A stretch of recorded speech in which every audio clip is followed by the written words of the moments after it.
おはようございます。ケンです。今日はテスラのニュースがいくつか出ていますが、正直なところ判断に迷っている方も多いと思います。上がりそうではっきり上がらない。下がりそうでも崩れない。こういう相場を見ると自分だけ何かを見落としているんじゃないか。そう感じるのはとても自然な反応です。今日は無理に結論を出す動画ではありません。今のテスラをどういう視点で見ておくべきか、そこだけを整理していきましょう。まずは最新情報を整理します。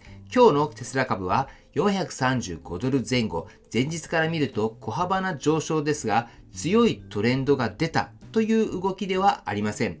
売られ続けているわけではなく、かといって買いが一気に入っているわけでもない、全体として方向感のない状態です。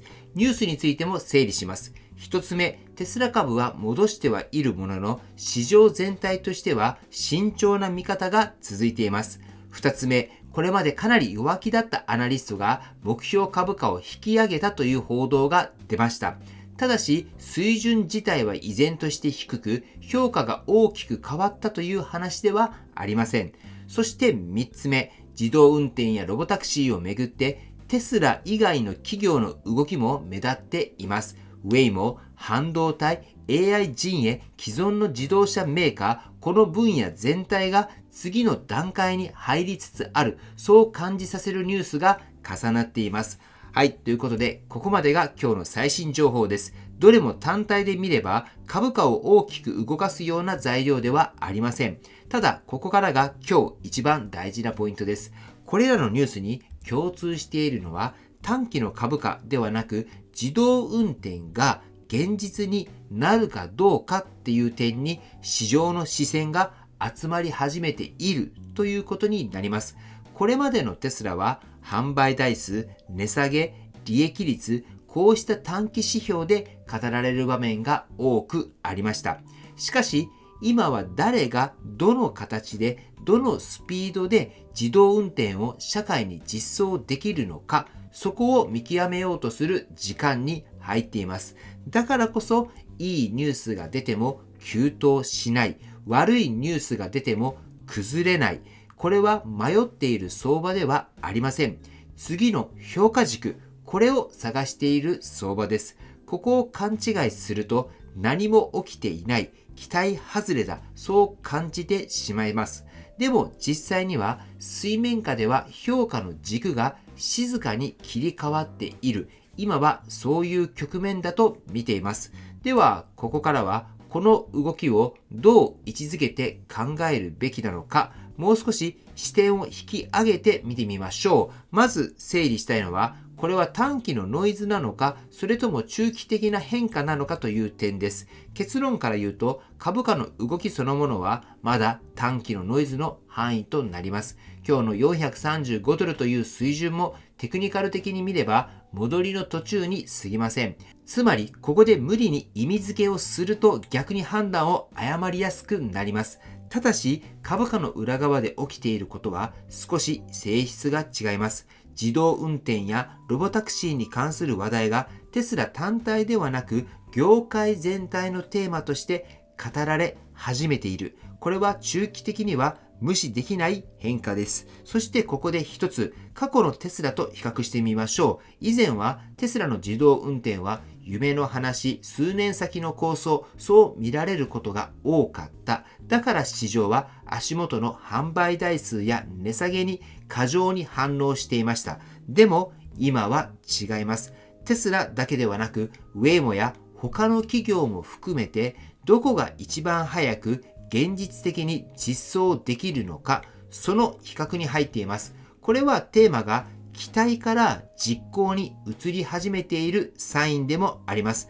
だから今の相場っていうのは強気でも弱気でもないんです。正確に言うと様子見ではなく評価待ちじゃないかと思います。市場は次に出てくる決算、自動運転の実運用、規制の進展、こうした材料を見てから本気で方向を決めようとしているのではないかと思います。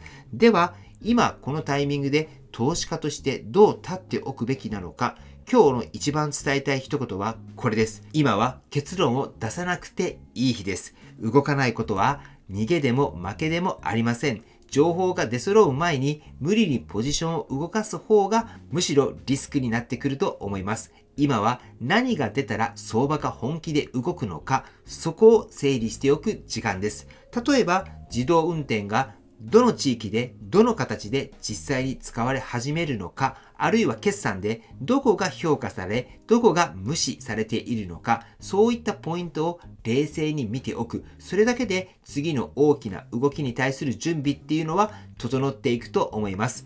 今日のニュースは派手ではありません。でもこういう日の積み重ねが後から振り返ると、あの時が分岐点だったっていうことはよくあることです。なので次の相場が大きく動いた時に今日の話がどうつながるのか、その視点を持ったままこれからのテスラ、これを一緒に見ていくといいんじゃないかと思います。はい、ということで本日の内容は以上です。今日の動画が参考になったと思われたら高評価をよろしくお願いします。僕の YouTube は毎日発信しています。僕の YouTube をご覧になってもらえばテスラの情報はほとんど網羅すると思いますので、チャンネル登録がまだな方はチャンネル登録の方をよろしくお願いいたします。では今日もご視聴していただきありがとうございます。テスラのある生活を楽しんでいきましょう。ではまた。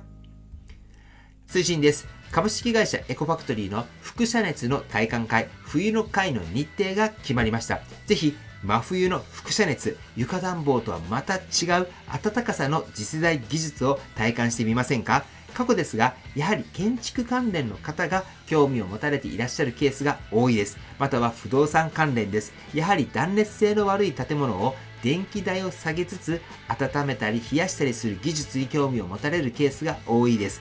実際に建築関連の方でエコファクトリーのエコウィンを取り扱い始めてくれる社長さんもいらっしゃいます。なのでぜひエコファクトリーの技術を取り扱ってみたかったり、商業施設に導入したい方に特におすすめです。個人宅にもおすすめですが、イニシャルコストの回収となるとオフィスなどの方が早いと思います。導入実績はかなり多くて、体育館への導入、学校、クリニックなど導入実績はホームページの方にもありますのでご確認いただけたらと思います。ぜひどんな感じなのか、これは体感しないとわからないところではありますので、ぜひ体感をしてもらいたいと思います。では日程ですけれども、1月23日金曜日、エコファクトリーの熊本本社で行います。福岡からは一緒に行きましょう。車は僕が方が出します。熊本空港まで来られる方は空港からの送迎はいたします。時間は10時から15時ぐらいまでを予定しています。そして2月9日の月曜です。エコファクトリーの東京支社で行います。東京は定員が10名です。時間は10時から12時を予定しています。その後近くでランチして解散。僕も朝一で東京の方に向かいます。参加ご希望の方は僕の公式 LINE の方より連絡の方よろしくお願いいたします。はい、では本日も最後までご視聴していただきありがとうございます。素敵な一日をお過ごしください。ではまた。